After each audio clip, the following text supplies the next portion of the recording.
Today is September 24th, 2022. My name is Dr. Jason Higgins. I'm in Williamsburg, Virginia today at the library at the College of William and Mary. And joining me for today for an oral history interview is Tamekiah Aguirre. This interview is part of a project entitled Crossing the Military-Civilian Divide. Tamekiah, is that right? Did I say it right? That's correct. Tamekiah. Before we get started, I want to make sure that I have your permission to record. Yes, you do. Great. And then I ask of every veteran that I interview, do you have access to counseling services if you needed it? Yes, I do. Okay. I like to make sure that, anything we talk about in an interview, if there are emotional difficulties involved, that you have someone that you could talk to, just to be safe. I understand. All right. So I'd like to start with a couple of biographical questions, and then we'll go back in time. I'll ask you to tell me where you're from. But, okay. So can you tell me when and where you were born? I was born in Washington, D.C. at Columbia Hospital for Women. Okay. Do you feel comfortable saying the year? 1969. I was actually born November the 12th, 1969, a day after Veterans Day. Day after Veterans Day. What branch of the military did you serve in? I am a United States Army veteran. And do you recall your enlistment dates? Yes, I do. January the 26th of 1993. And I got off of active duty January the 27th of 1997. And from that point, I went into the reserves immediately after active duty service. And I stayed until, I believe it was June of 2003. I think it was June of 2003, maybe, I think. So you were still in the reserves during 9/11? You were in the reserves? Yes, I still was. Were you activated? No. Okay. Great, thank you for that. One more question about your military service. Are you service connected? Yes, I am. Do you have a rating? I am 100% disabled veteran. Okay. And have you experienced post-traumatic stress disorder? Yes, I have. Okay. So now that we have the basic biographical military questions out of the way, I'd just like to get to know you as a human. Can you tell me what it was like? Did you grow up in D.C.? Yes, I did grow up in D.C. I also basically the D.C. area is called the DMV, which is a combination of the District of Columbia, Virginia, as well as Maryland. So I grew up mostly in a place called Prince George's County, Palmer Park, Maryland. And that area is very significant to the boxing world because as a little girl, I watched Sugar Ray Leonard practice in the community center. When my babysitter used to take us down to the community center, they had this creek near the community center, and we used to go catch tadpoles and, jump around on the rocks and, just do different things. She was a very outdoors person. She taught us a lot. And even though she was in her 70s, none of us could outrun her. She was phenomenal in kickball. She was phenomenal in baseball and everything else. And she always wore dresses that came all the way down to like her ankles. So her name was Esther Drew, but we called her Doppy. So that growing up there, it was a good experience. And to elaborate a little more on my childhood, I am actually still friends with the little girls that I met in the second grade and the third grade by the name of Tyra Swinson, Marika Richardson, Rhonda Doughton, Hayes, and Jewel. What is Jewel's last name? Oh, Jesus, I can't remember Jewel's last name. Musgrove. I'm sorry, Musgrove. I had a brain lapse there for a minute. But we actually are all still friends, and we call ourselves the Sandbox. What's the significance of the name? That we played as little girls in the sandbox. Wow. We played as little girls in the sandbox. And Jewel actually creates lipsticks and candles and things, but she created a line of lipsticks. And each one of those lipsticks are named after us. Yeah, wow. So, yeah, we're definitely, still friends, still just trying to navigate with life and understand, do we get together a lot? Not as often as we would like to, but the last time we all were together, they came to see me and we just had a big old sleepover, and it was a good time. That sounds amazing. Yeah. That feels rare in life. I feel like Yeah. people grow apart during their adolescence in some way. Tell me about your family. I am the baby of my family. I have 2 brothers and a sister. All of them are older than me. The brother that is next to me is 8 years. He's 8 years older than me. He is actually a DJ in the DC area. He goes by the name of DJ Mellow T. And he's made a song called Mellow Slide. He's done different kind of songs with for the Redskins, with the owners of the Ben's Chili Bowl. That was something that was very recent. He's also, years ago, he created the very first album with DJ Cool. So the song that says the music isn't loud enough, but if you ever look at the cover of that album, he's the individual that is actually holding his hands over the earphones that is on his ears. My oldest brother is living out in Ohio right now. He's in Cincinnati. My sister is still in the D.C. area, in Washington, D.C. area living as well. Both of my parents are deceased at this time. I lost my mother in October of 2015 to colon cancer. So she is a child of 15. I guess growing up, it was amazing because I was able to have each and every last one of my aunts and uncles alive until I turned like 42 years old. Wow. That's when I lost the first uncle. And that child was Robert Middleton. So the oldest child of that group is still alive, the very first child, my Uncle Norman, he's still living. And the youngest, his name is Roderick. He is still living. So we've lost a couple. I nicknamed them the Magnificent 15 years ago. So we've lost some, and but we're still navigating through that. Life is just happening. But yeah.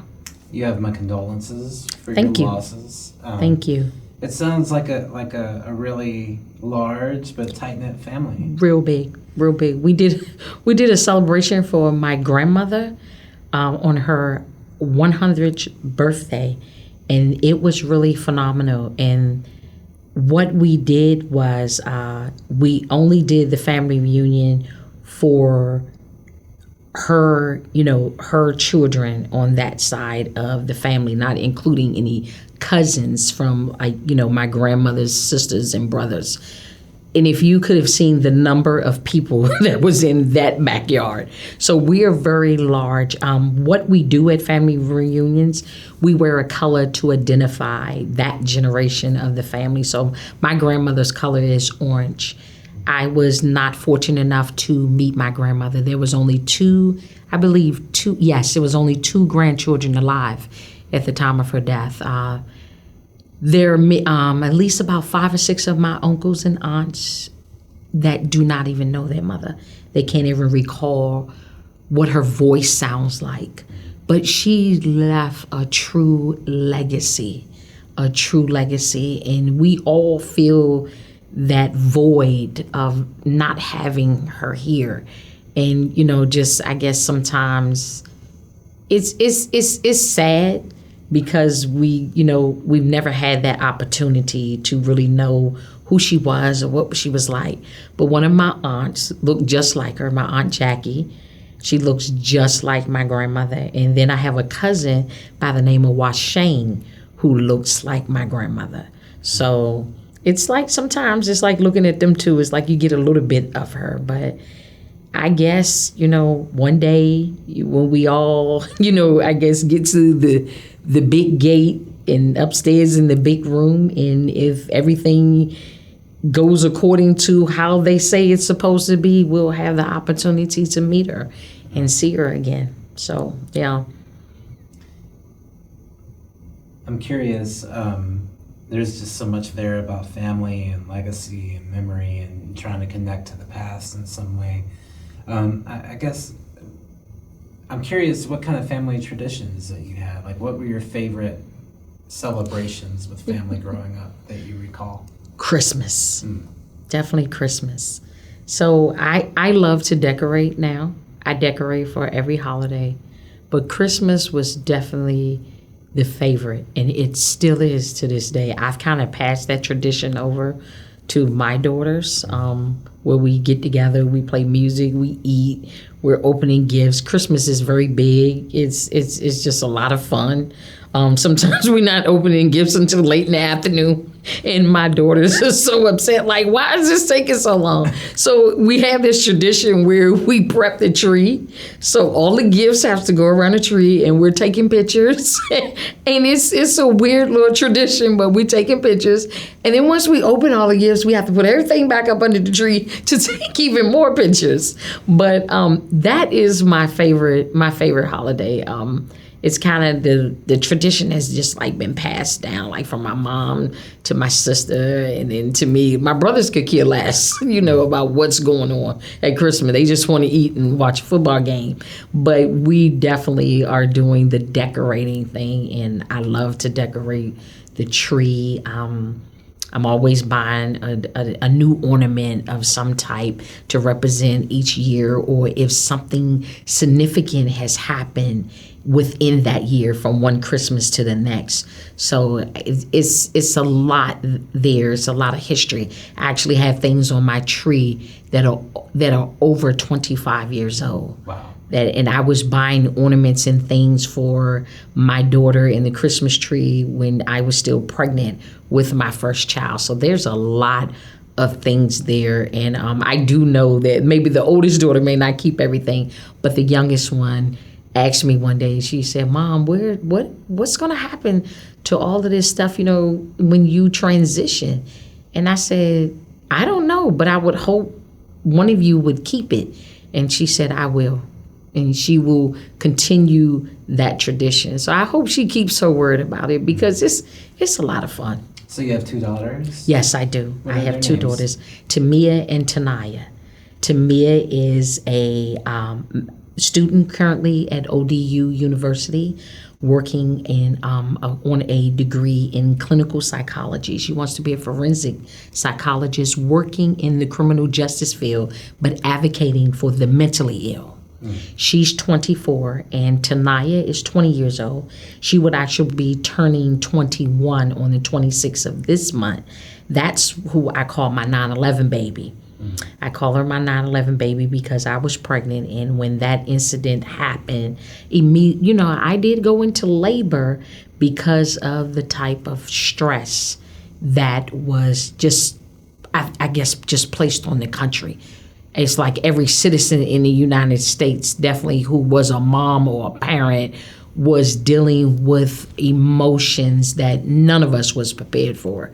So they were able to stop the labor because I couldn't even go to my hospital, which was Langley Air Force Base. So both of my children were born at Langley Air Force Base. And at that time when I went into labor, they kind of had to stop it because it was just so much going on, so much that was going on.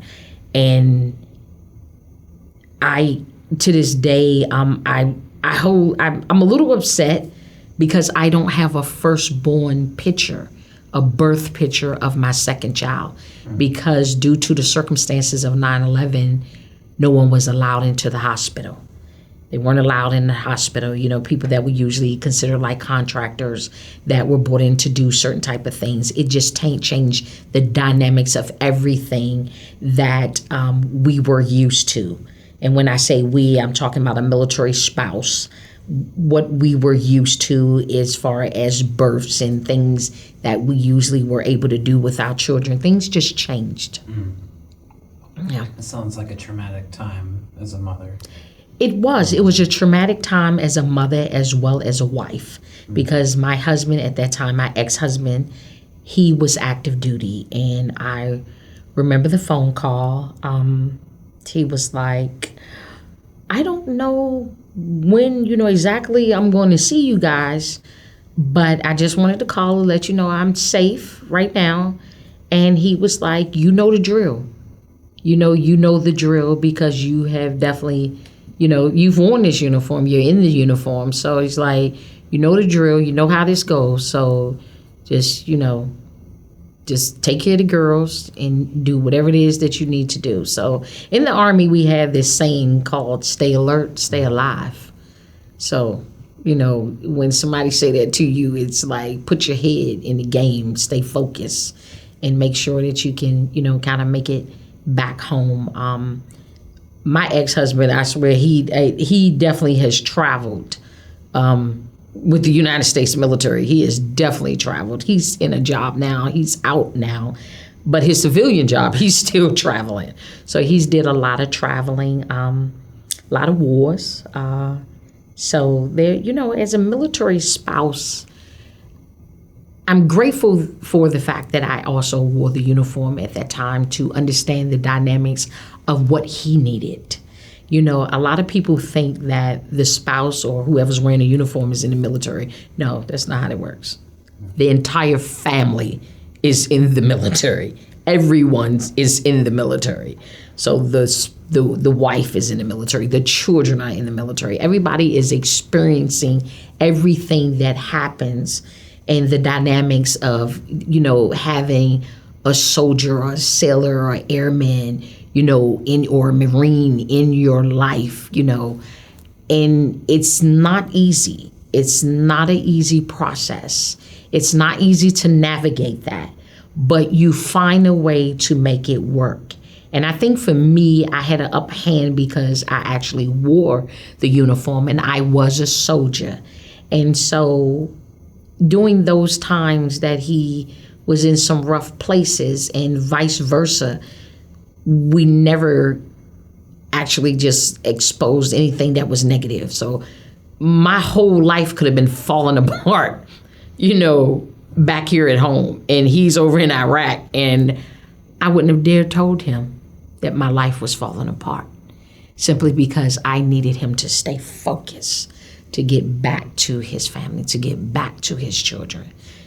So you try to navigate and don't put too much of a burden, because when someone is in that environment, they don't need a lot of stuff to convolute what is already going on. It's already a stressful environment.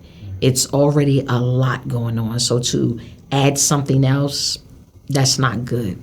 It sounds like a lot of self-sacrifice in It a is. relationship. Mm-hmm. It is. It truly is. The military can definitely break up a family. It can destroy a marriage. It can destroy families. Sometimes it leaves children with a lot of, I guess, maybe not so much as regret, but resentment.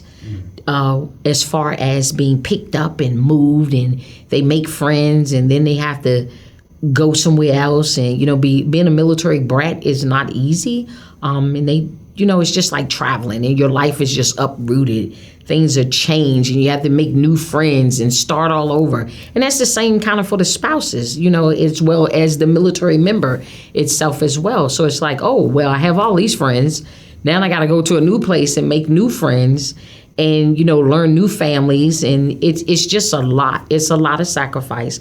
People don't really realize how much a person goes through that wears the uniform.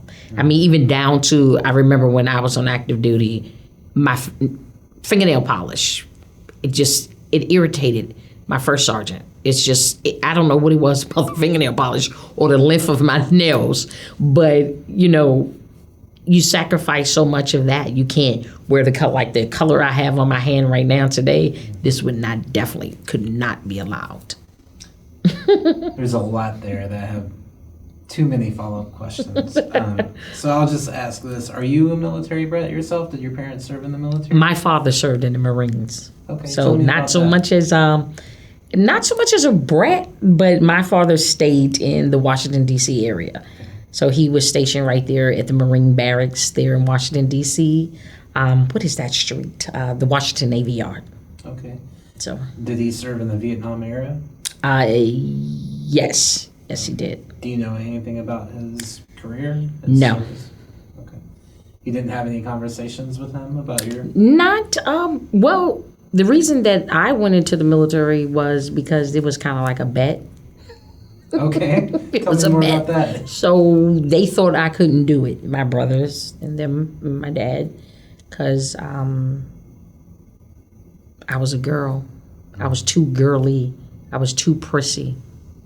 And, you know, the thing about something touching me with dirt and bugs and things of that nature, that was never going to happen. So when that conversation came about, and I felt some kind of way about that, I felt like they they didn't demean me, but at the same token, it was more like, why do you think I can't do that just because I'm a girl? You know, so it was like, oh, it's a gender thing here. So I put it in my mind. And also when I came out of college, that commercial came on, Be All You Can Be, and then they were talking about paying school loans off and things of that nature. So I was like, okay, let me see what this is all about.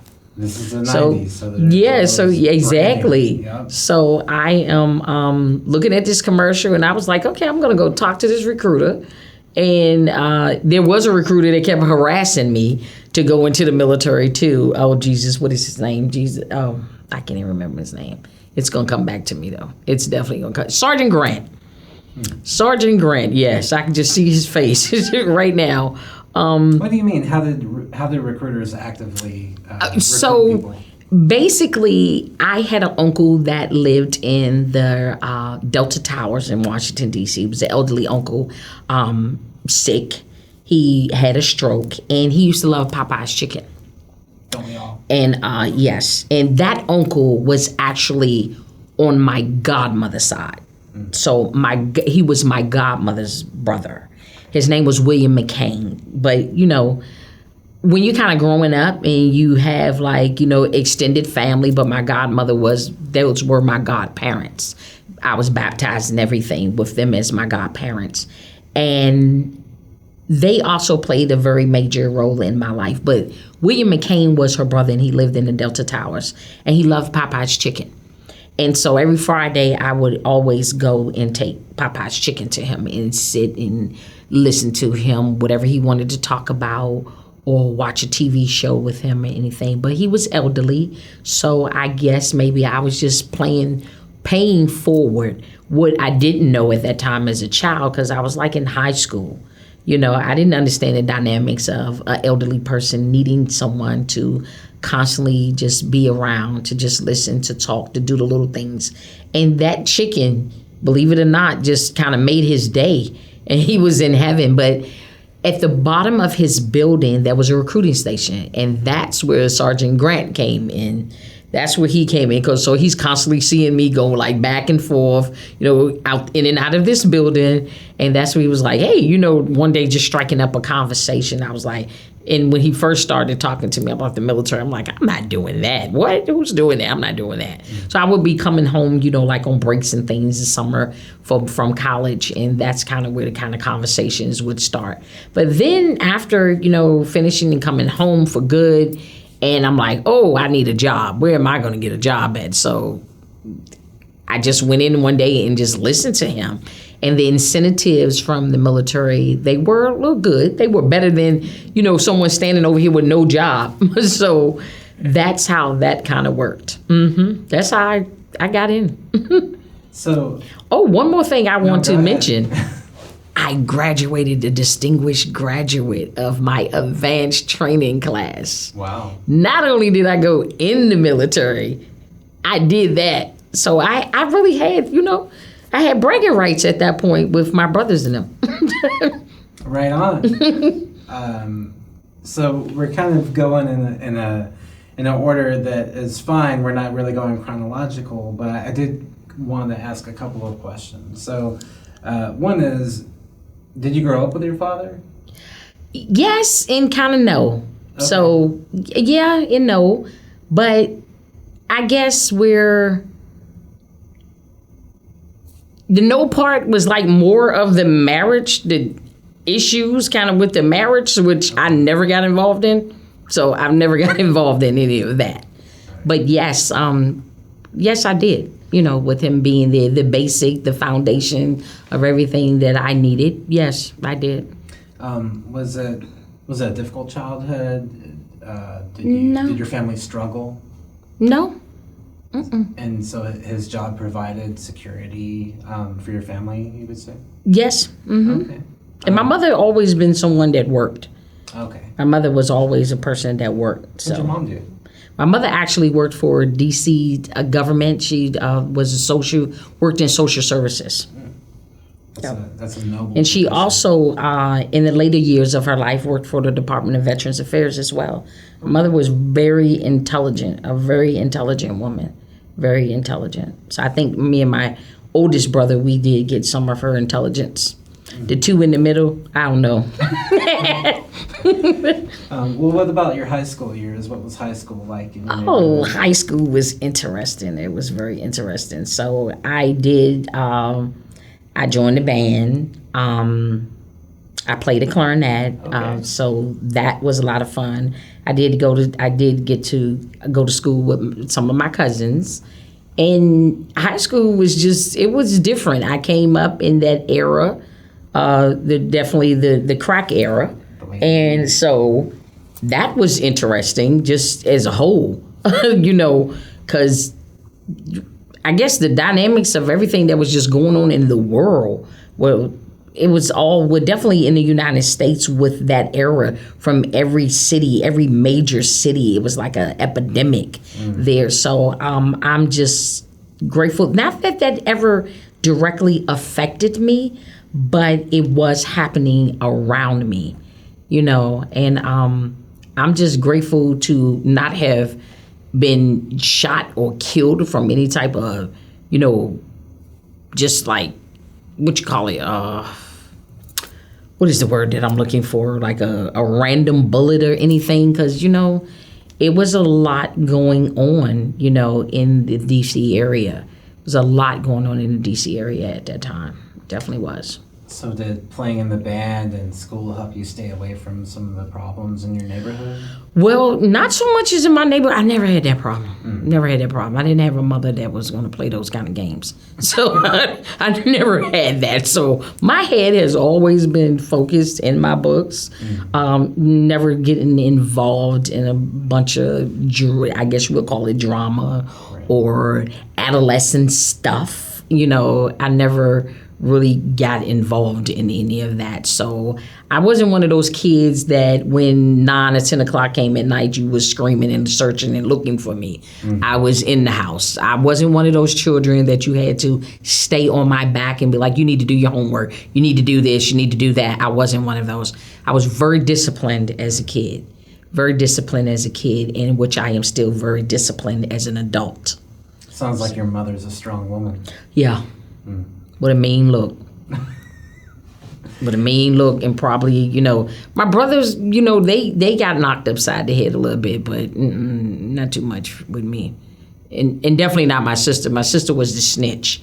She was the snitch. She told everything. She thought she was everybody's mother. She still thinks she's our mother. And, we have this joke right now going on since my mom passed that she didn't leave them in charge. She left me in charge. So we go back and forth about who she left in charge. And so, but upon her, her death and on her deathbed, the last conversation that I had with her in person, that's kind of how that conversation went. And she was like, you're the baby, but you have a sense of strength, and they're going to need that. They're going to need it. And I told her, well, Mom, I'm the baby. Why is everything, their stuff going to fall on my shoulders? Why should that have to happen? And she said, sometimes it's just how the dynamics of life is. It just happens that way. But what I need you to do is to promise that you'll be there and you'll do whatever you can within your power. And, she was just like, you all are going to just really need each other, even though I lost her to cancer, colon cancer to be exact. I'm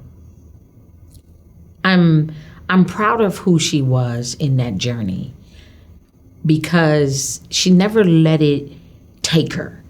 like to the point where, like her mind, she knew who everyone was, you know, and she still laughed and she still joked.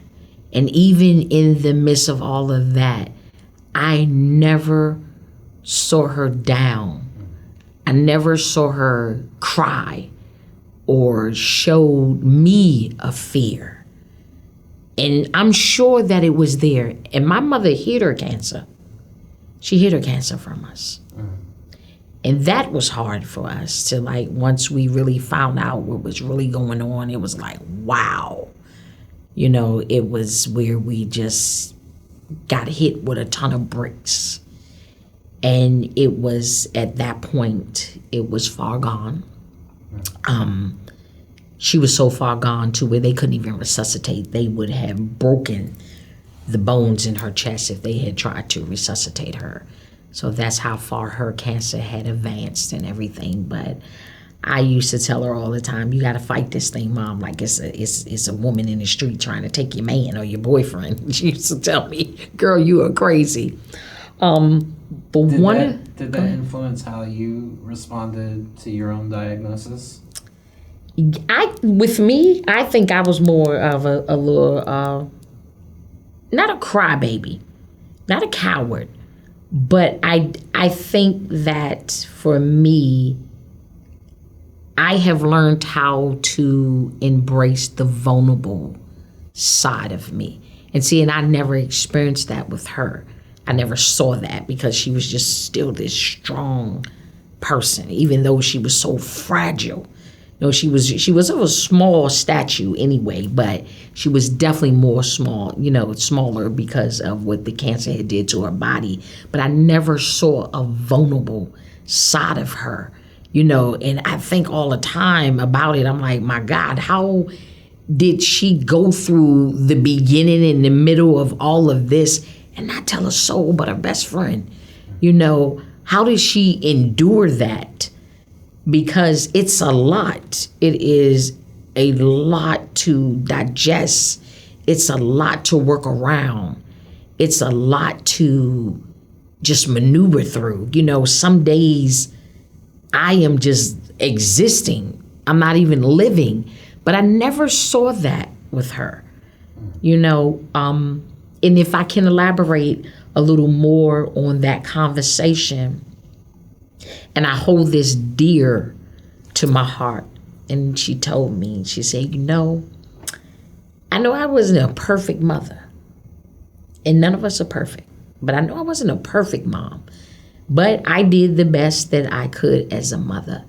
But she said, you and your sister. She said, but definitely you. She said, I am so proud of the mother that you have become. And she said, and if any mistake that I have ever made that have hurt you or disappointed you or just made you feel bad or down in any kind of negative way, she said, I can live with it. I own up to it. I will stand accountable for it. And even though it may have been bad, it made you a hell of a mother. And I am so proud of you. And, you know, at that time that my mother was dying, I was going through a divorce. And that was hard. And she told me, you stay focused on your children. Stay focused on your children because they're going to need you the most in the midst of this. And I said, well, Mama, what am I going to do? She said, you leave him to God. You let God deal with him. And you deal with your children. And stay focused on yourself. And keep loving you through all of it. And that's kind of what I did. And I stayed married for 20 years. Believe it or not, I stayed married for 20 years. And I think we both were young. Not that young, but he's 3 years younger than me. And I think that he just was not mature enough at the time. And I got pregnant in the first year of our marriage. So I think that What year did you get married? I got married in 1996. Okay. And I think that that's kind of what it was. He was just a little young. And then, we both kind of hung in there. We had the military, we had the kids. Did you meet in the military? Yes, we did. Okay. Yes, we did. And I think that's just, all of the dynamics, as what I explained to you earlier, that can cause, a lot of stress. There's a lot of separation of the family. And, things just kind of happen. But regardless of what happened or drove us into just getting a divorce, growing apart and everything, I am grateful because I was able to bring two beautiful young ladies into this world who is a part of both of us. Because it's like I tell the girls all the time, two things in this world will never change. The fact that I am your mother and the fact that he is your father. That will never change. We will get through all of the changes in the dynamics of a divorce and everything, but we will be all right. We will be all right. And we are okay. We're okay. So, life happens. It does. Did your mother have an influence on your decision to go to college? No, it wasn't so much as you better go, you gotta go. Okay. It wasn't that type of situation. It's your life. You need to do what makes you comfortable. You need to do what you feel that you're capable of. But I think for me, it was always, in the back of someone's head, she's definitely going to go to school and, to be career driven. And I was. And that's the thing about the kids and the husband. I never wanted to be married. I never wanted to have children. I wasn't that person. I wasn't that female. I wanted to be in the FBI.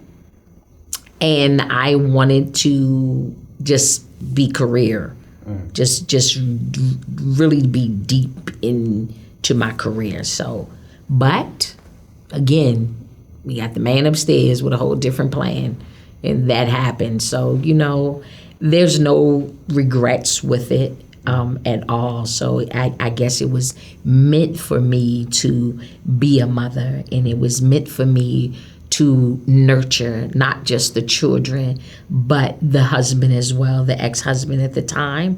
It was meant for me to be that virtue woman for him. So, when you're dealing with all of that, it's hard trying to be a wife and trying to be a mother, and because you're not just wife or mom, you're the nurse, you're like the Uber driver, you're the cook, the gardener, you're everything. You're the spiritual advisor. You're the voice, the calm in the midst of a storm. You're just everything. It's so many hats. It's just so many hats. I have a bracelet that the oldest daughter gave me for a Mother's Day, and it has like all these little charms on it about different things what a mother is, and it's a lot.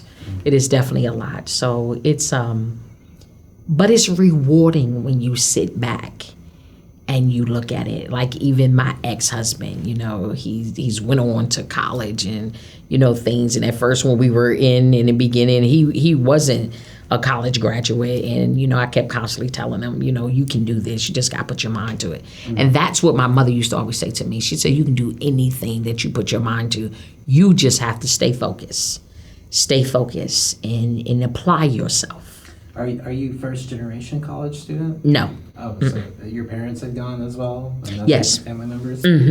Yes, not first generation. No, not at all. And head then, start. my siblings, before me. So like I said, they're old. They're so much older. Okay. They're older than me. So, but. So you had a lot of good influences in your early life, it sounds like. Yes, I did. I coming from, a big, large family, I had my uncles and my aunts.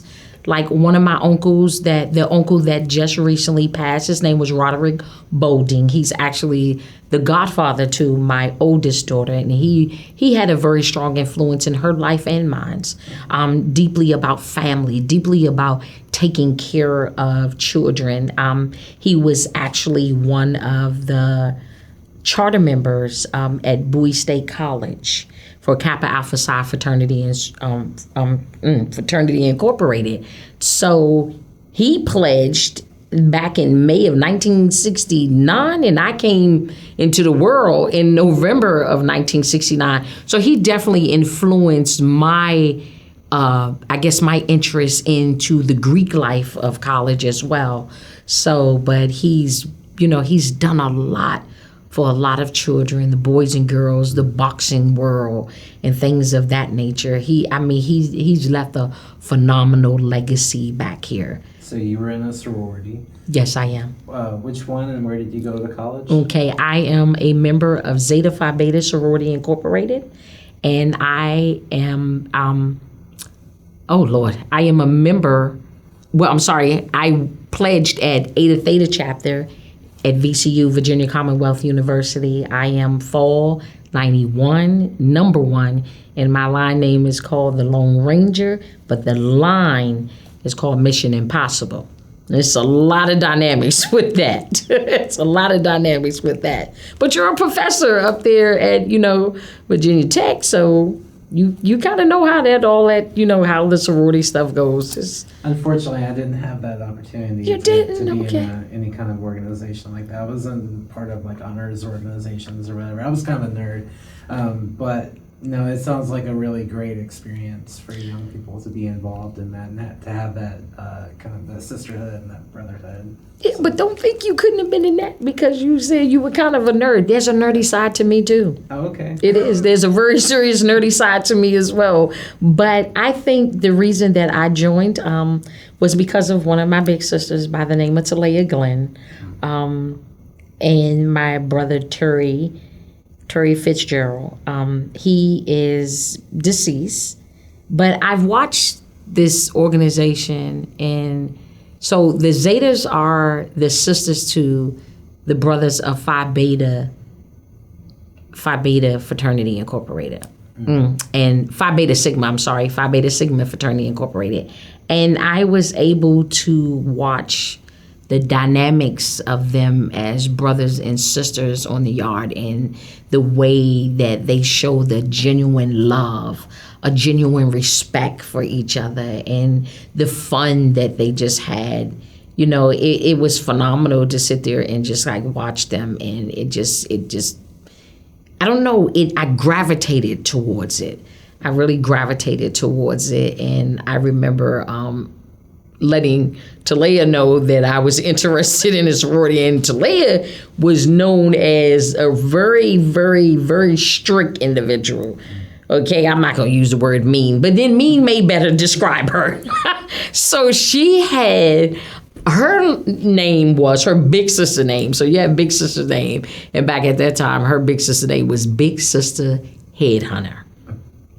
And when I tell you she has a legacy that some people are still scared to speak to her. They're scared. They're scared to just even walk up. But that has really changed. She's totally not that individual anymore. She actually has been ordained as a pastor with her own church and everything right now. So she's actually having her first sermon in her own church tomorrow, to be exact.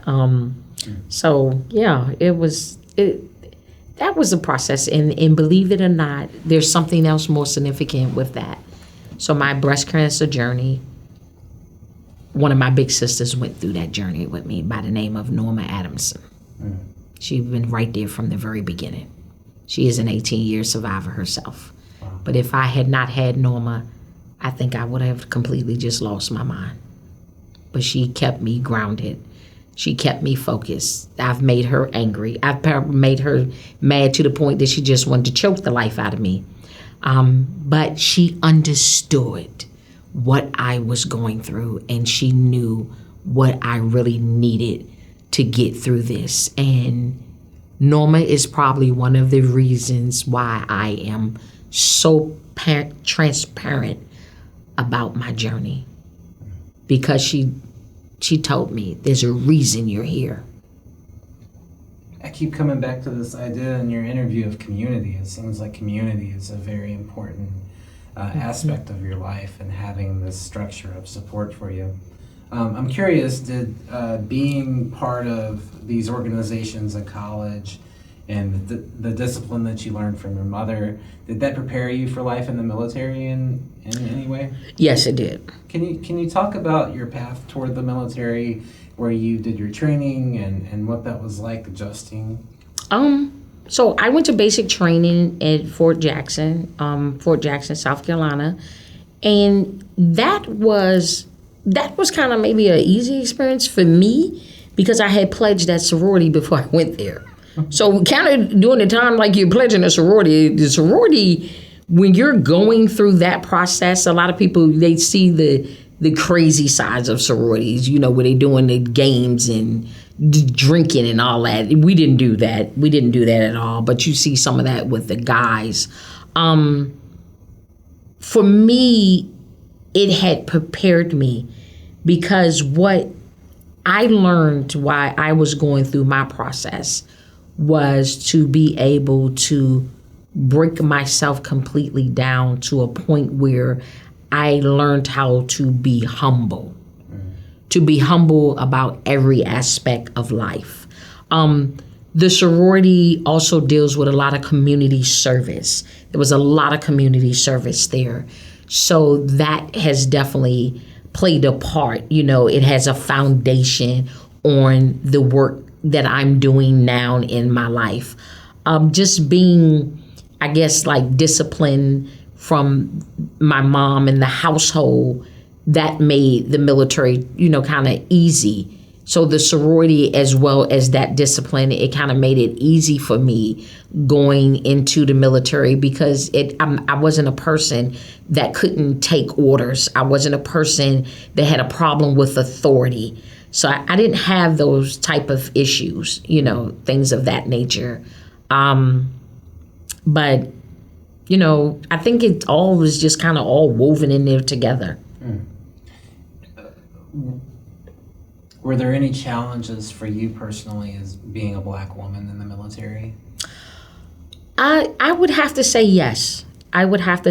So being stationed in West Fort Hood, Texas, I was in a unit, the 504th Military Intelligence Brigade, and I think there were a bunch of older men. And they always gave me the impression that they didn't like women to be in the military. It was more like maybe we supposed to be home and be a wife or be a mother. So I definitely used to feel that from definitely my direct first sergeant at that time. Definitely. So from someone in a position of authority over you, you felt unwelcome? Yes, I did. I had an experience too while I was on active duty. And there are a lot of veteran women that have experienced this, and that's kind of what led to my advocacy today. I am a founder. I'm one of the co-founders of Our Sisters Keeper movement. That organization is a veteran-driven, but a civilian-backed organization. We deal with all sorts of issues that result from military sexual trauma. So I am a military sexual trauma survivor.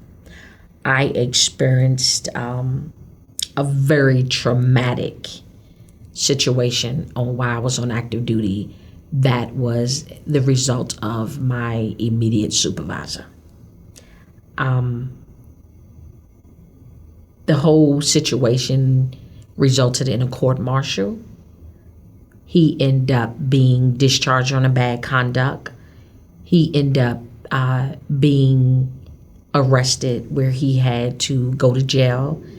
He was, fined, reduced in rank, and a couple of more things, kind of happened. I think stripped of some of his ribbons and awards and honors and things of that nature. But during that process, that's when I really felt that being a woman in the military was something that they maybe didn't want, because it was a point where no matter how much the evidence had proved what happened to me.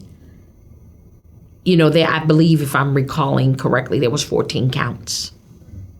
There were 14 counts, and I think 7 of them was mine alone. There were a lot of the charges that stemmed from me. And when I first tried to tell my command what was going on, they wouldn't listen, and these were men.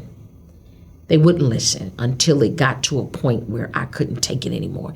It got to a point where there was a physical confrontation, like a fight between me and this supervisor. And that's when I just couldn't take it anymore. And I just told them I'm never going to be in an office with him.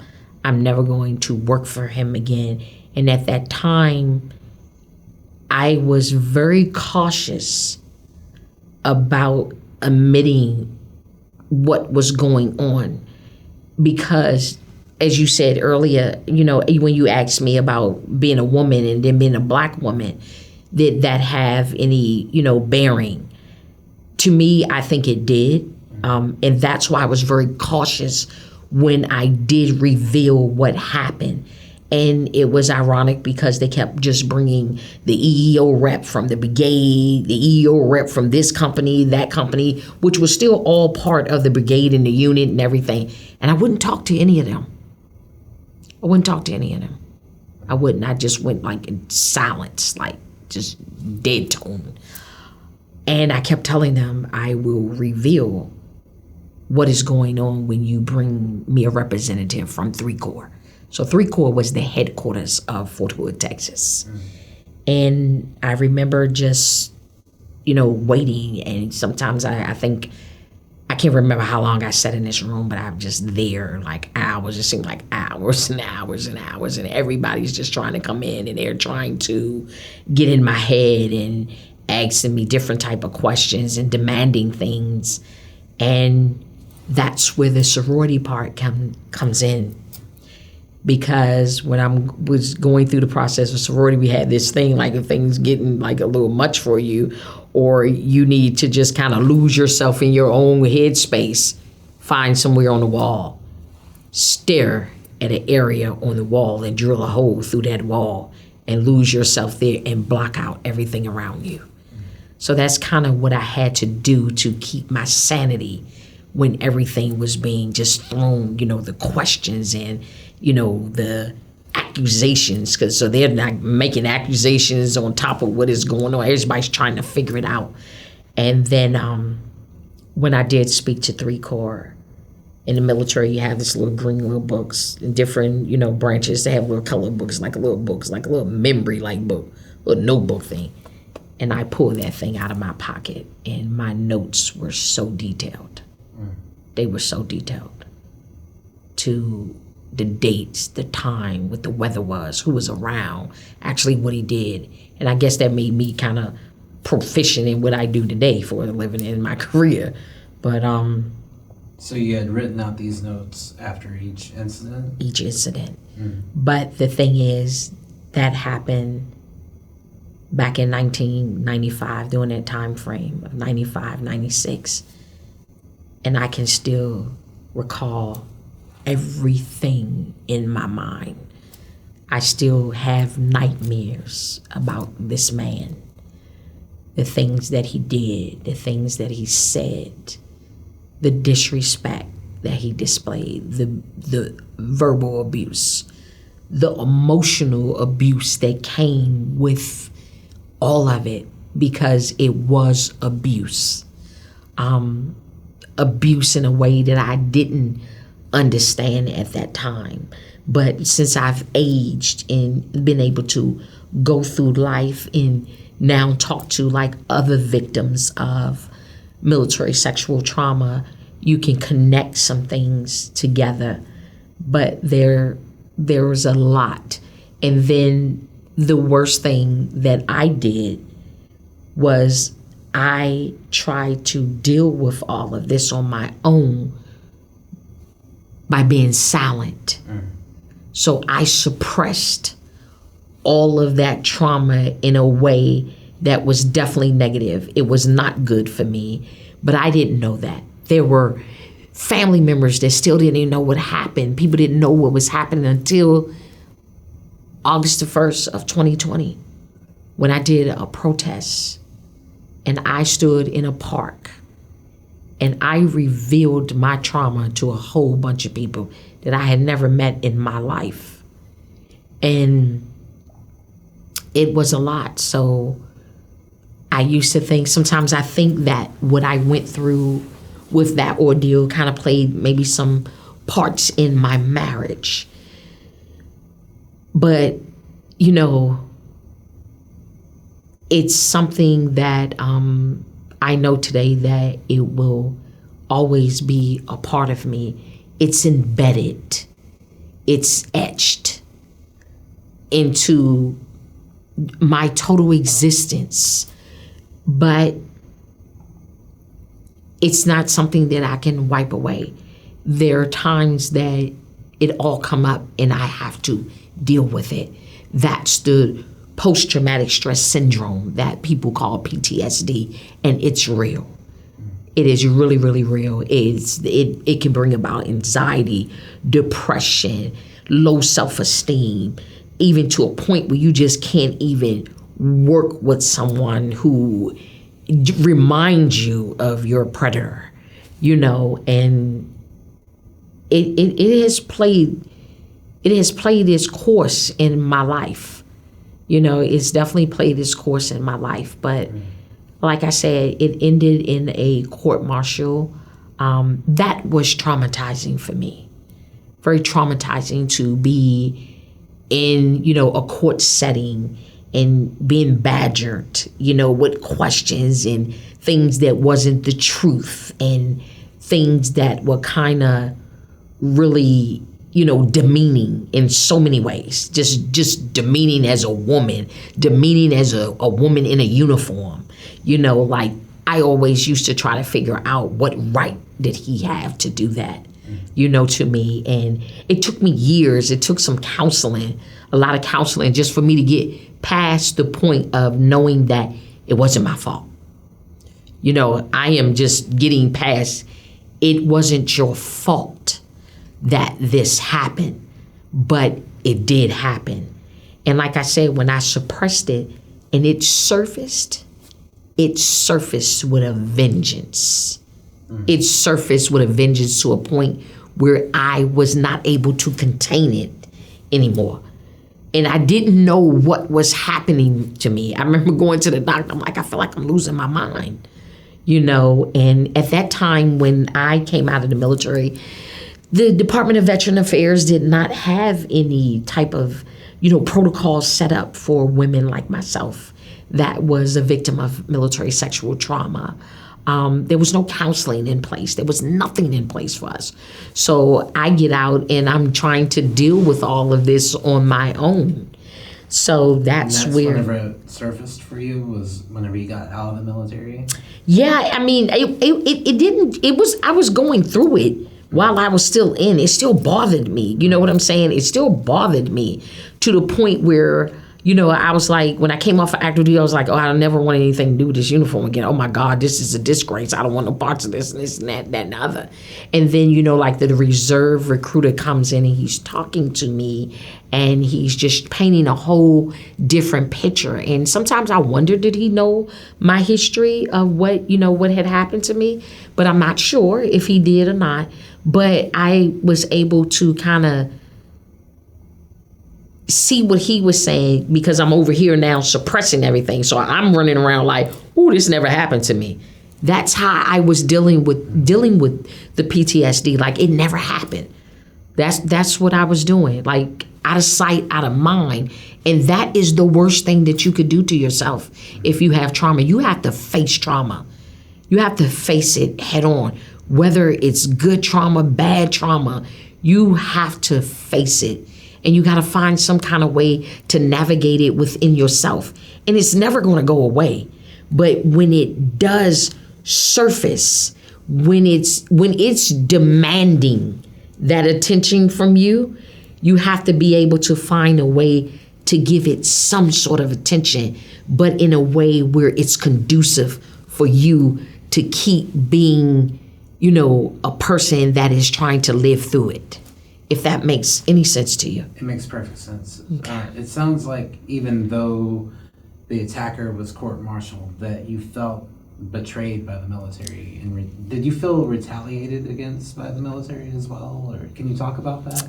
I don't think the military retaliated directly, but my chain of command was awful. Like, I couldn't even go in the chow hall to eat. I couldn't walk through the building while the investigation was going on or the court martial was going on. The whispers, the comments, they were demeaning, they were mean, they were negative, they was full of evil, they was full of hate, but that's when my dad came in and he told me, if you go forward and tell this can of worms is going to bring something to you that I don't know if you're prepared for to deal with. But the one thing he did tell me, no matter what is said, hold your head up. Never look down. Never look down. And he said, and you're going to spend a lot of hours crying. But don't do it in front of them. Don't give them that. Because they're going to try to tear you to pieces. They are. He told me that. He didn't know what was going to happen because it had gotten to a point that what he was doing to me, my supervisor, I couldn't take it anymore. And you just imagine trying to tell your dad something like that and trying to not let him come to Texas and get himself into any kind of trouble. So it was like hard, but he was the only person at that time that I told what, I was like, my supervisor's doing some inappropriate things. I never went deep into what he was doing because of that fear of him trying to come and protect, me. My husband, my ex-husband, I was dating him at the time all of this was going on. And that fear of telling him was there because I never wanted his career to be any type of jeopardy whatsoever. So it was a lot on me. But I do believe that my chain of command did, betrayed me to a point because the one thing that stays with me, and every time I think about it or every time I repeat it, I get so emotional. Like I'm getting emotional right now. When they stated the charges and that he was going to jail, we had went back to, our respective workplaces. And my first sergeant was just running up and down the hall. And he was like, oh my God, I can't believe this. My soldier is going to jail. And I looked at him directly in his eyes. And I said, but what about me, First Sergeant? I am your soldier too. And there was nothing. Nothing. No comments, no anything. And so with you saying betrayed, yes, I felt betrayed. I felt like they put me in a uniform. But because I was a woman, I didn't have the rights to be respected. I didn't have the right to be treated as if they would treat their own mother or their own sisters or their own wives. I felt like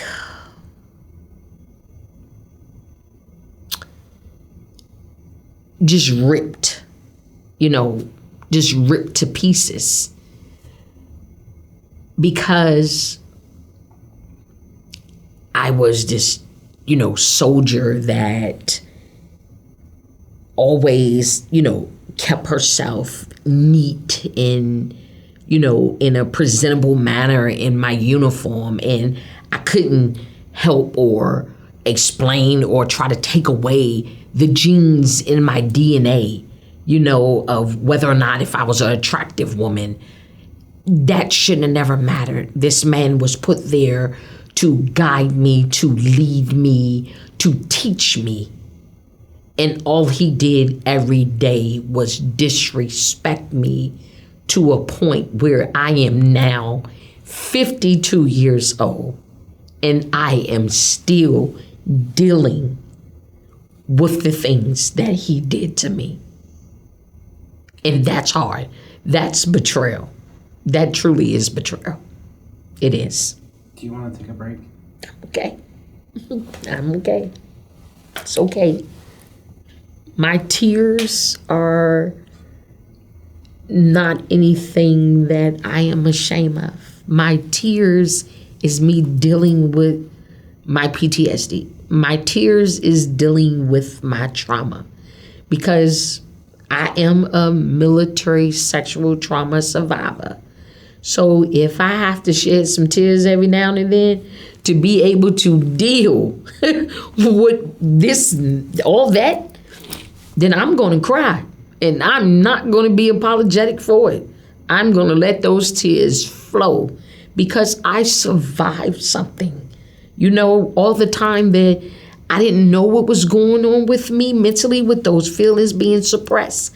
I could have easily committed suicide because of all that was going on in my mind, in my brain, in my life.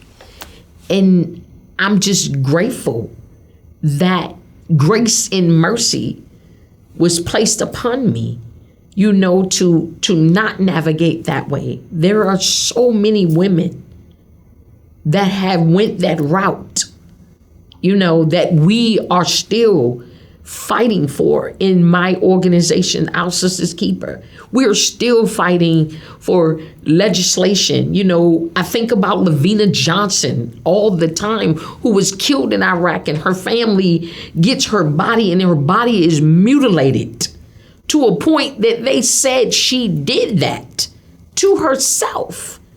It's totally impossible. When you look at the dynamics of how self-inflicted wounds are, there's so much work out here that needs to be done. And that's where I found my voice. My voice was found during the missing time of Vanessa Guillen, the young soldier who was at Fort Hood, who went missing in April of 2020. And I remember the day like it happened yesterday. The news came on, and this beautiful young lady was there. I mean, just beautiful. And the more I kept looking at that child, and I say child because I'm old enough to be Vanessa's mother, I saw myself all over again. I saw myself all over again. And I was like, I cried so much for Vanessa, and I still do. I cry for Gloria Guillen, who we call Mama Guillen. I cry for her father. I cry for Myra, Lupe, the entire Guillen family, for what that young lady went through. And you talking about betrayal? They definitely betrayed her. They failed her. They failed her in so many ways. In so many ways. But that young lady story is what gave me the strength to be transparent and tell my truth outside of that military arena, outside of that court martial. I have been able to talk about it now and not feel ashamed and not feel alone. Because when that hashtag came out, I am Vanessa Guillen, there were so many of us. There were so many of us. And we just got to a point where we were like, we're not going to be silent anymore. Her death led to a protest. That's how Our Sister's Keeper came about. 13 women, we're just chit-chatting and talking about this story on Facebook. The next thing you know, we had a whole movement, and we put together the very first woman-led protests across the nation. So we made history on August the 1st of 2020. We made history. And we vowed to just keep helping and reaching back and being assistant in asking for what we want, what we need to make sure there is never another Vanessa Guillen. How do you get murdered on a military installation and you're in an arms room? How does that happen? Make it make all kinds of sense, but it will never make sense. It will never make sense to a military sexual trauma survivor. It will never make sense to the Guillen family. It will never make sense to the lawyer who is representing that family. It's never going to make sense to anyone until somebody is completely held accountable. And then it goes further where her attacker, her murderer, is allowed to commit suicide. They walk up on him and he has a weapon. How did that happen? So if you're saying that you're going to, detain him, why isn't he searched? It's a lot of stuff in this. There's a lot of moving parts and a lot of missing parts. A lot. But, even though this situation and story was tragic, I am grateful to have been given the honor to meet the family. Definitely Mama Guillen. Definitely Mama Guillen. She is a beautiful individual in her own right. And, she's not fluent with English, but she took on the entire United States government. Like, no, this is my baby. She may have been just a soldier to you, but this is my child. And that fierce love that family have shown with respect to Vanessa,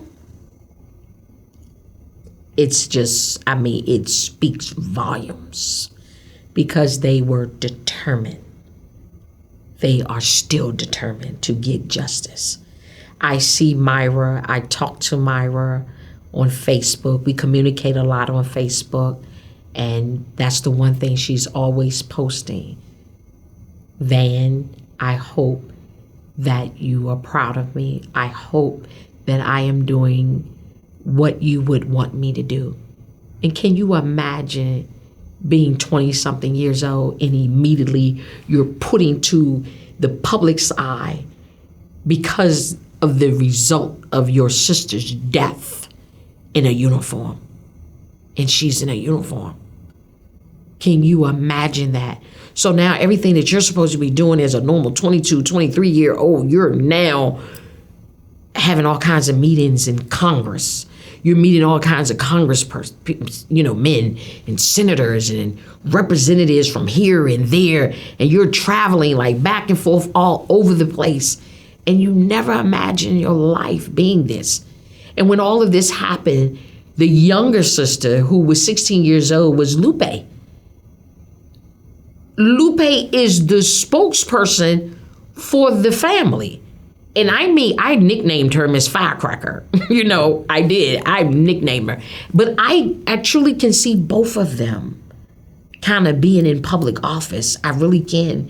And it's not good how they got there. But I do think they will be phenomenal.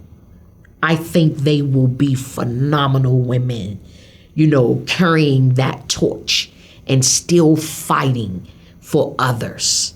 And, that's how I kind of met them, protesting and going up there and being there. In different grassroots organizations, we come together, and we do whatever is needed of us with respect to the Guillen family. So sometimes, even though we are in our individual organizations, we band together and it's like, what do the Guillen family need? And this is what we're here for. So when anybody can definitely just, show up and do what needs to be done, that's what we do. That is what we do. You said something really profound earlier. You said that you made history that day, and as a historian, I took notice. I was watching as well. I think a lot of Americans were, if they had already been paying attention, and if they weren't, they started paying attention, right? Yeah. And testifying is such an act of solidarity, and it was such a central part of that protest movement on social media, just testifying. So I just want to say thank you for speaking out on behalf of other survivors. And the second part is, in addition to testifying, you also mentioned protest movement, but also reform and advocacy. And my question is, what reforms need to happen to prevent deaths like Vanessa Guillen's and the countless other women who fall victim to sexual assault in the military? One of the things that needs to happen with respect to a reform, the chain of command needs to be completely removed out of the investigative process. That has been an issue simply because the chain of command feels that they're losing authority, that they're not being able to discipline. And I think it can be done, but it has to have the chain of command as well as a civilian outside entity looking in at all of the actions. It's where now that is what's supposed to, transpire. But is it really going to happen that way? That's what's being said. But is it going to be done? You got to look at, I don't know if you know about the recent death that happened in Germany with Sergeant Denisha Smith. I think it's Denisha Smith. She was murdered as well. She talked about some things that were being done. She contacted her family, told her some things that was being done to her. So kind of like Vanessa Guillen, a little different here and there in the details. But when she comes home, she's also in a coffin. So for me, I think the main thing is you have to get the command out of the investigative process. You have to keep them completely away from it, because it's like this. If they like a soldier or sailor, or airman, whoever, we're going to protect them. If they don't, then they could throw you out, to the wolves. Like, we're not going to protect you. We're not going to do this. We're not going to do that for you. So it's the dynamics of it is very touchy, because you have to give the command the right to discipline. That's their job there. But at the same token, it's also dangerous. So we're asking that that it could be completely taken away from the chain of command when there are charges of sexual trauma, when there's charges of sexual abuse, when there's charges of rape, things of that nature. So it can be done. The United States government can do whatever it wants to do. It definitely can do whatever it wants to do. And you can't keep standing behind, legislation that is not dealing with the present moment. The present moment is that we have members in the United States military that is dying, that are being killed, that are committing suicide as a result of military sexual trauma. You know what I'm saying? You can't keep allowing that. How in the world are you going to allow that? And these are the people that have taken an oath to protect the borders of this country. Who's protecting them? Who's protecting them? You have to protect them. And that is where I come in place, and all my grassroots, organizers and participants and the people that protest with us and the civilians that are rallying with us. That's where we come in, we have a lot of social issues in our world, yes. But this one, this doesn't make any sense. Back to make it make sense. Like, how are you going to put on a uniform and say, I'm, raising my right hand and I'm going to pledge to protect this country? But you're not being protected. Your civil rights is being violated. You're being violated because you're a woman. You're being violated because, you had to go into a certain environment because of some orders that was given to you. You should be protected. If I have to stand up and look to my left and my right and say that I am a United States soldier and my job is to protect my comrades, those comrades need to protect me too. They need to protect me too. So a lot of this is it's really not making sense. So we're fighting for legislation that will provide protection all the way around, even with the reproductive rights that just recently came out with the reverse of Roe and Wade. That's not making any sense. How are we traveling back in time? We are like, what? What are we doing? We're not in a time capsule. You know what I'm saying? We're definitely not in a time capsule. So what gives you a right to be in the wombs of women? Nobody is in your, this is going to sound kind of crazy, but I'm going to say it. I'm not over here in your testicles. I'm not telling you, oh, you need to go get a vasectomy. Like, you done had 20 kids and you're not taking care of the kids, but I'm still not telling you what you have to do with your body. This is your body. It's yours. It belongs to you. It's your haven. It's your temple. Women refer to their bodies as temples. It is ours. Why can't we have that? Why can't it be ours alone? Why do you feel like you should be in my fallopian tubes? Like, in my womb, in my uterus? Like, what? Why is this up for conversation? It makes no sense. It really does. It makes no logical sense. It's not your place. And everything in life has boundaries. And this truly should be a boundary. And it's like, this is the thing too. So we go down, we talk about the school. The shooting that happened in Texas.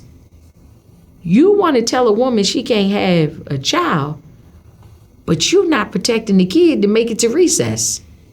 You're not ensuring that there's protocols in place, that these kids are taken care of, that they are fed, they have medical, that they're going to be able to go to school, they're going to have education, there's going to be transportation, all of these different things. You got teachers buying supplies to use in their classrooms because there's not enough money in the budget, but you're in somebody's womb telling them that they have to have a child that you're not doing anything to take care of. That doesn't make any sense. It makes no sense. I think most Americans, whenever they consider things like abortion rights and all of these social concerns that you've poignantly brought up, they don't think about veterans.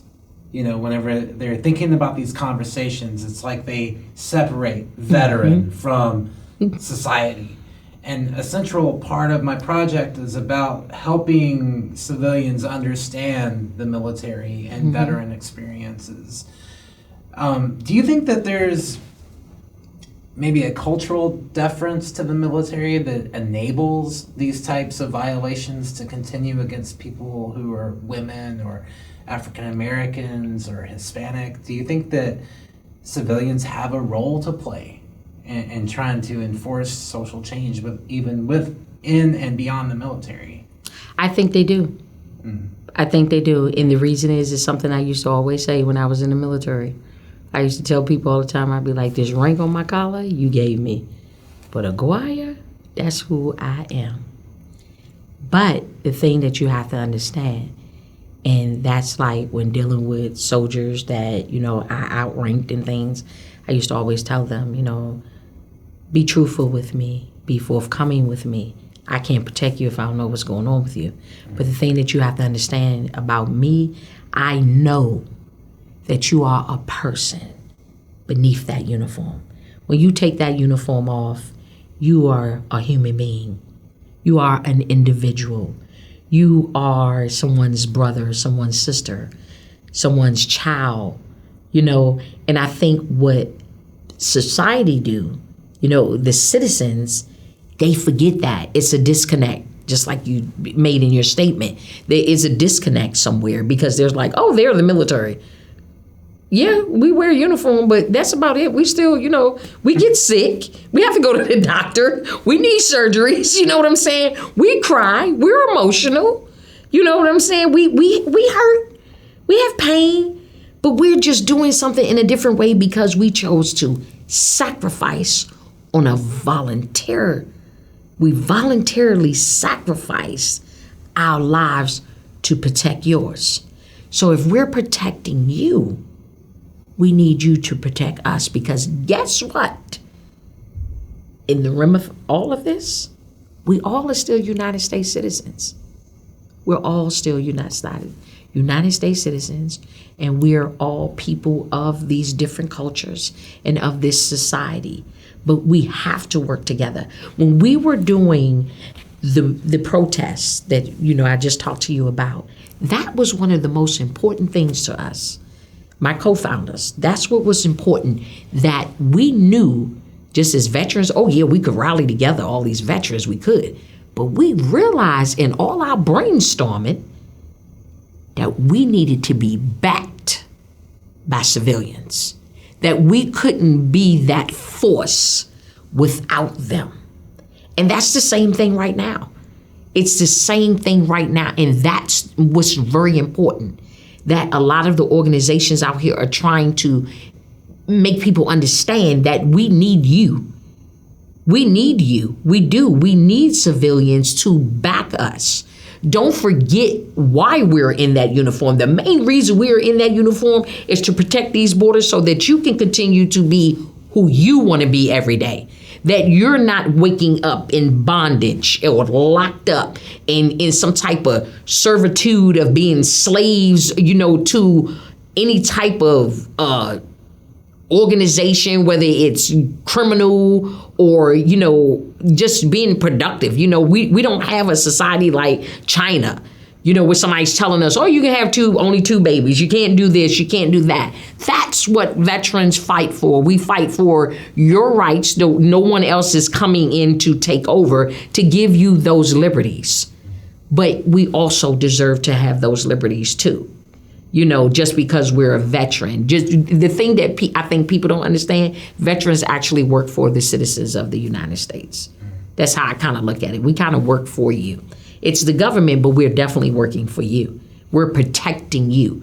So when I raised my right hand, I didn't go over here and be like, oh, this man over here doesn't want me to have no kids, or this person over here doesn't want that. It's not that. So when you're trained in that military, mindset, definitely if it comes to any type of combat, if we got any confusion, you can't sit here and stop for a moment and think, oh, well, what's his nationality?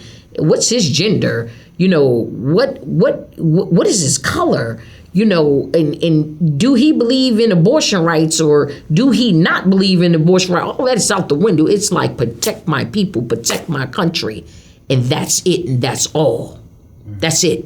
You're focused on that mission and the mission alone.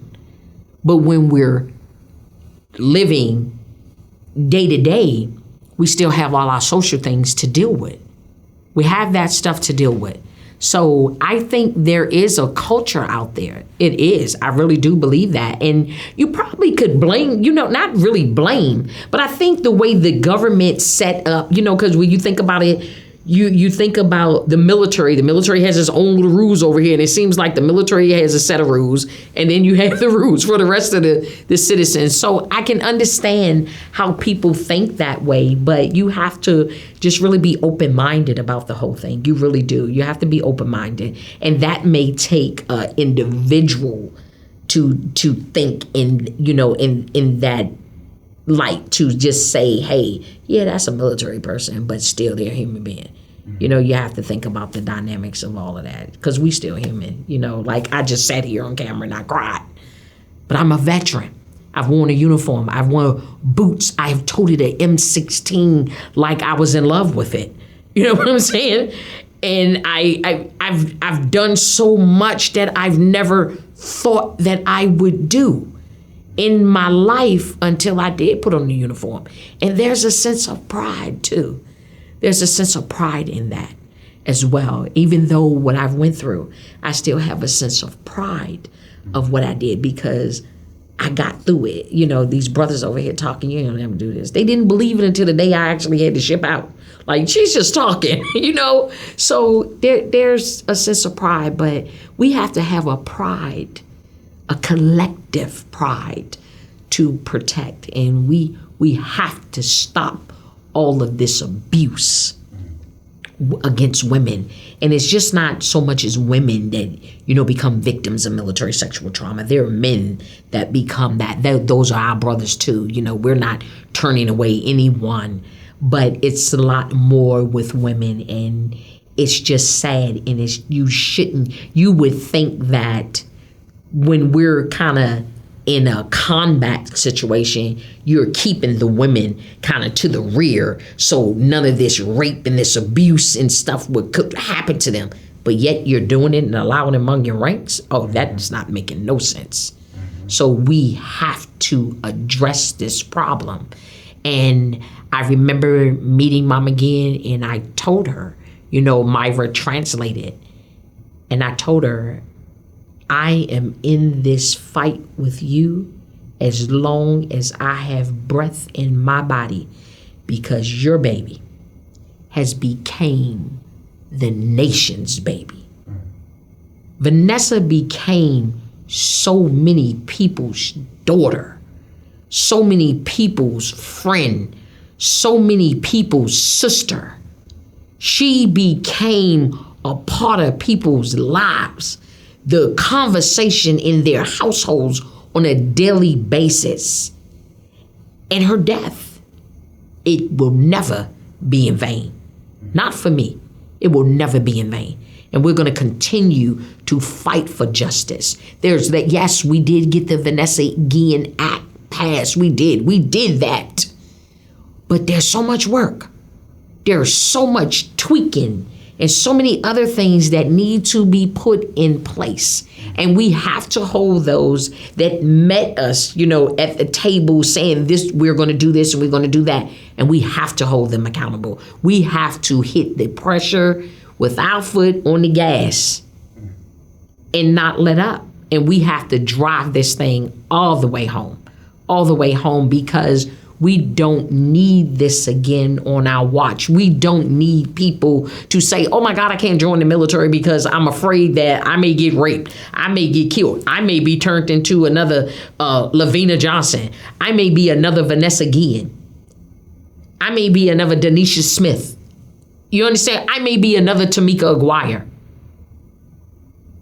I may need to be, you know, anyone that has been affected by this type of trauma.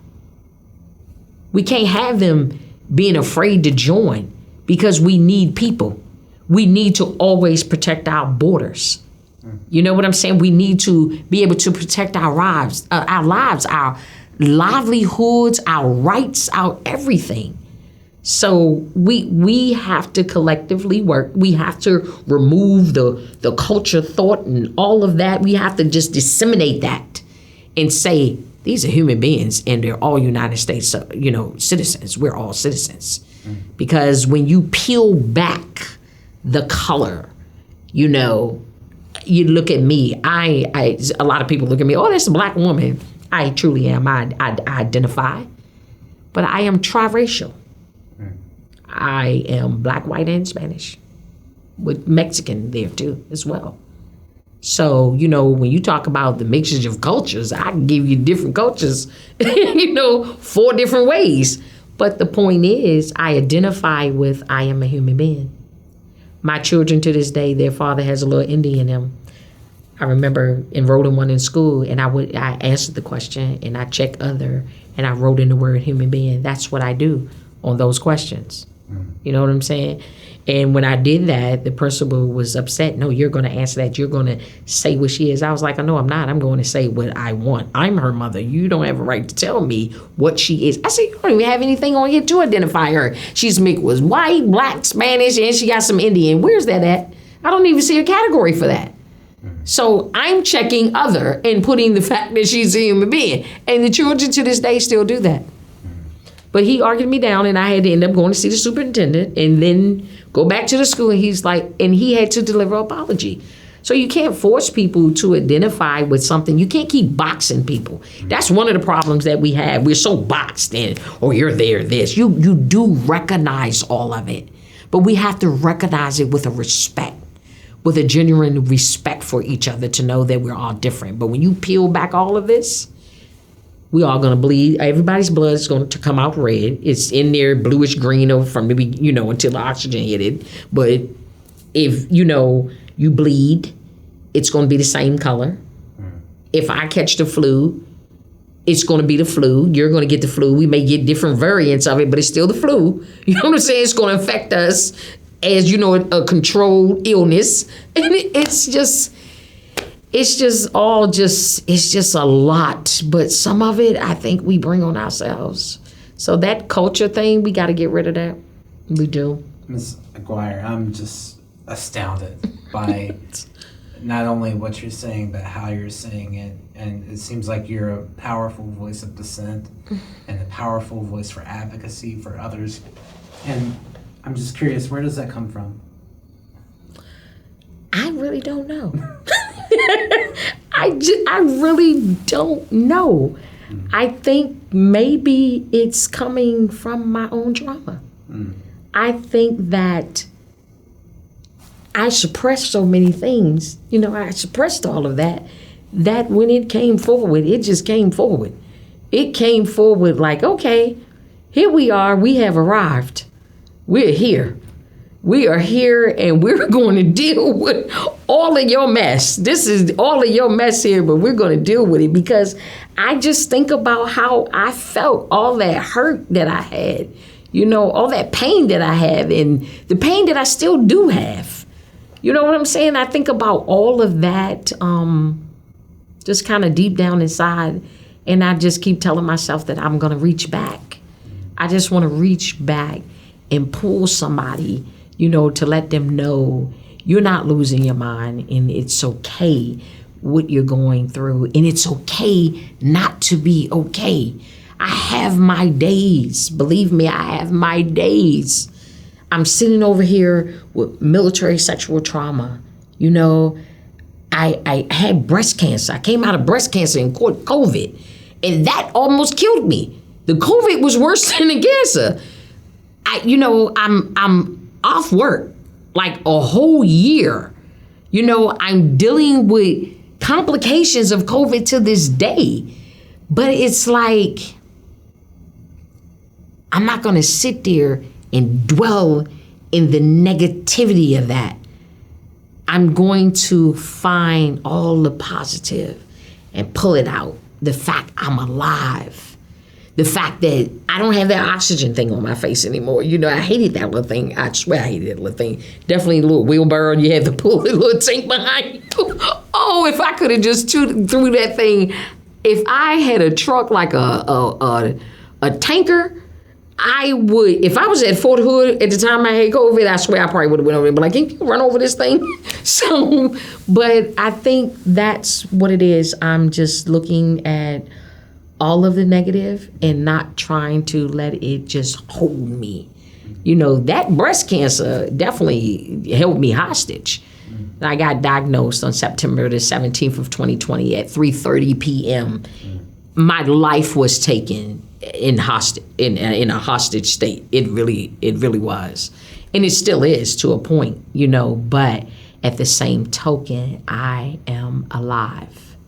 I am alive, and I'm able to share and talk about, my feelings and my emotions, and that's different. I think what is really happening with me, how I'm able to speak and advocate for others, I met the vulnerable Tamekiah.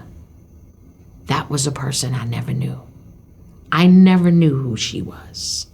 It took for me to go through some things and some stuff to be able to just even greet her and meet her and look her in her face. And I promise you, there are times, and definitely when I first met her, I can't stand her because she was a person that was showing a side of weakness.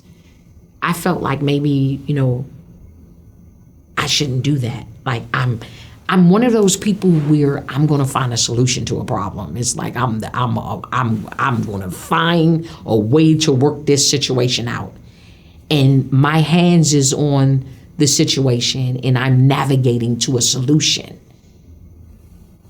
This stuff, all of this trauma, all of my mess, my hands couldn't be there because I've lost control. I don't have control over what's going to happen with the breast cancer. I laid in that hospital fighting for my life with COVID. I didn't have any control. No control whatsoever. All I could do was allow them to keep giving me the medicine. And when I tell you COVID almost killed me, the only reason I didn't go on a ventilator because they knew mentally I was not lost mental.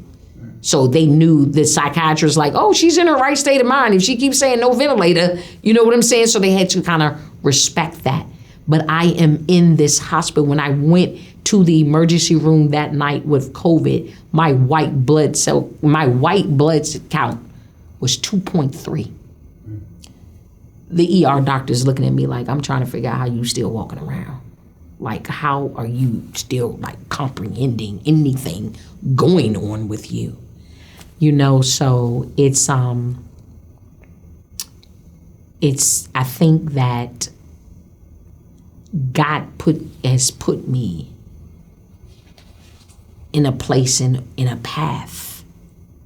You think about when the breast cancer hit me, for sure, I was sitting back like, wow, I have some kind of black cloud over my head. Like, I'm looking up like, am I being punked? Why is all of this? This is like bad stuff, But then when I found like that solitude, and I'm addressing the vulnerable Tamekiah, it's like I've went through some of this negative stuff, but in order to truly, truly help someone or to understand it, I had to walk it.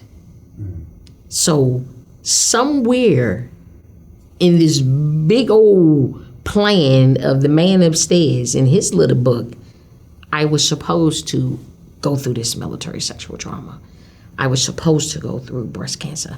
I was supposed to catch COVID. I was supposed to be a wife.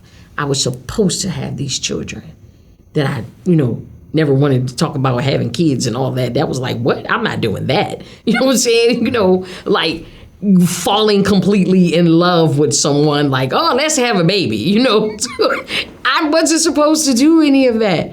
But again, I can't control all of it. I'm thinking in my mind I can control it, but that's what it wasn't meant to be that way, I don't think. Mm-hmm. So I think that every path that I have walked and came and became a part of, that's where the advocacy is, because it's like, yeah, this is what we need to do. This and one thing that I don't believe in, a lot of people say, oh, you have to treat people the way you want to be treated. Conversation with me and my mother. She said that to me as a little girl. You got to treat people the way you want to be treated. And I looked at her and she's like, why your face look like that? I was like, I don't think that's correct, but I'm hesitant in saying it because it's like, oh, you back talking to me like I said this is the gospel. But it wasn't so much like that. It was like, I don't believe in that, man. Like, that doesn't make any sense to me. Why am I going to treat you the way I want to be treated when you're not me and I'm not you? Mm-hmm. So my concept, I treat people the way they need to be treated. I treat people the way they want to be treated because I'm not them. They're not me. What's going to affect you is not going to affect me the same way. and vice versa. So the most important thing that I have learned in my advocacy, and my children definitely has helped me with this, is listening. You have to listen. You have to listen to the individual person. You can't, like I spoke at a summit, the Women's Virginia Summit, the Veteran Summit here this summer back in June. And that was one of the things that I expressed there. You have to listen to the veteran. You have to know what their needs are. You know, they don't always know what it is, but they can definitely tell you what they're feeling. They can tell you definitely what is going on here and here. And no matter how much people want to say, these two are so connected. They're so connected. And if they get off balance, if they get off balance, and that's for anything, not just romance, or, that's with anything that you're dealing with in life. And like I say, life happens to every last one of us. And I am just a veteran that understand that. I am a breast cancer survivor that understand that. I am an MST survivor that understand that. I am a COVID survivor that understands that. Life is happening, and it's happening at a rapid pace. These days, it's definitely happening at a rapid pace. So I just think maybe it's my assignment. It's my assignment that is what I'm supposed to do. That my legacy in this lifetime is not about how much money I make, what kind of car I drive, or where I live, or who I was married to, or who I dated, or who's my favorite artist. And, there's a lot of them. But I think my assignment is about leaving a legacy to where I did exactly what God wanted me to do.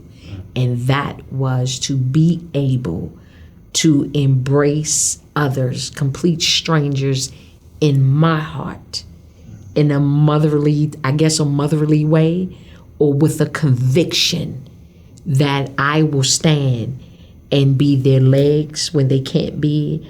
I will be their arms when they can't move their own, and definitely their voice when they don't have one. It sounds like you're reclaiming your body,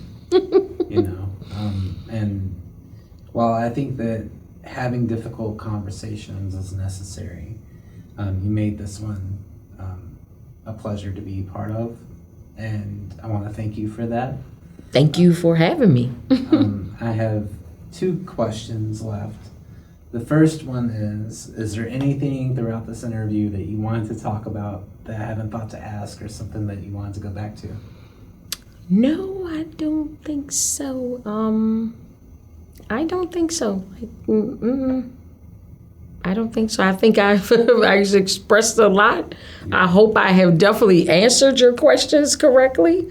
I hope that I have given you enough feedback, from all the different lenses that I'm looking at life now, because there's a lot there going on. My life seems to be just very busy.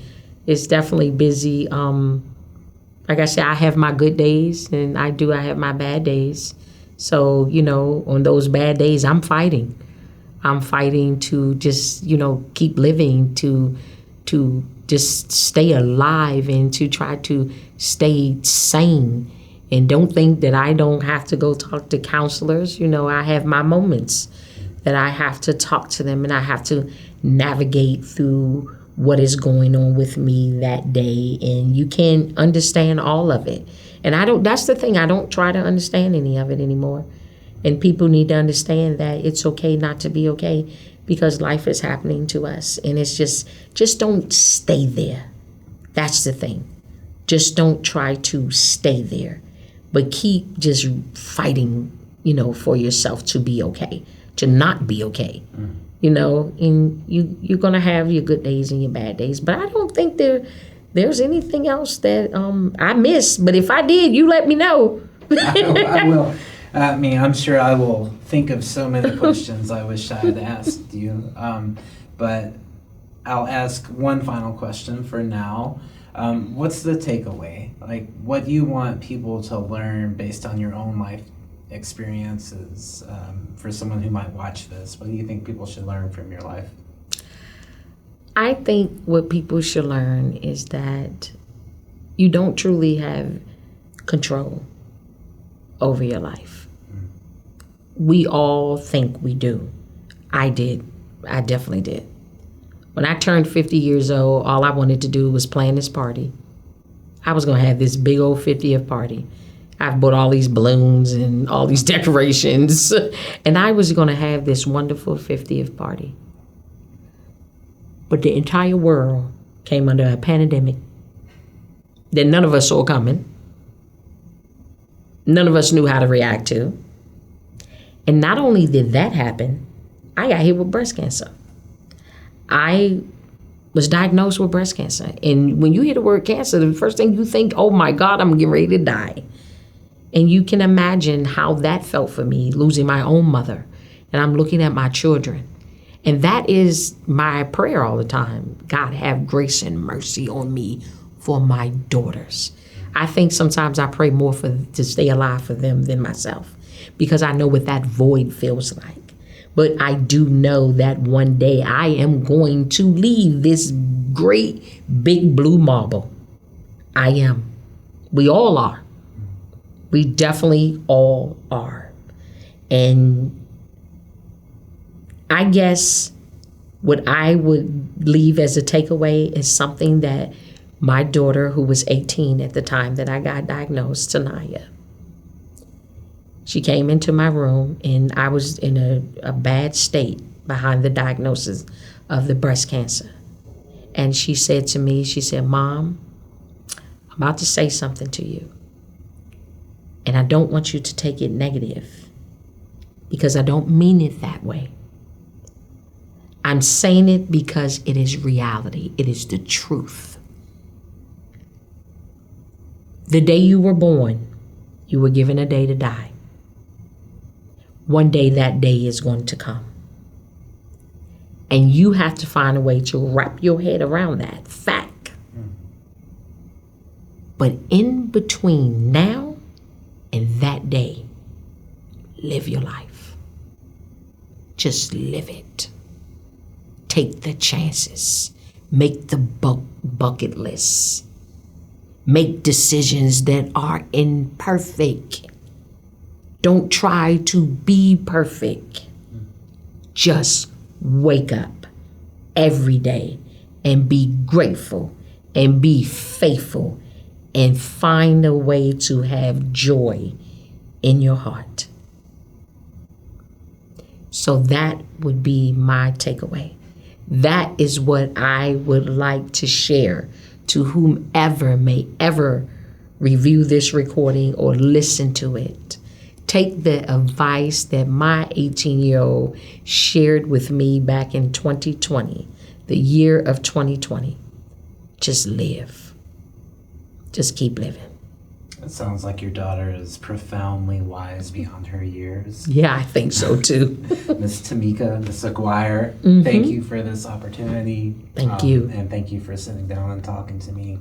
And, thank you not only for your service to your country, but for your advocacy. I'm just astounded by you. Thanks. You're welcome. You're very welcome.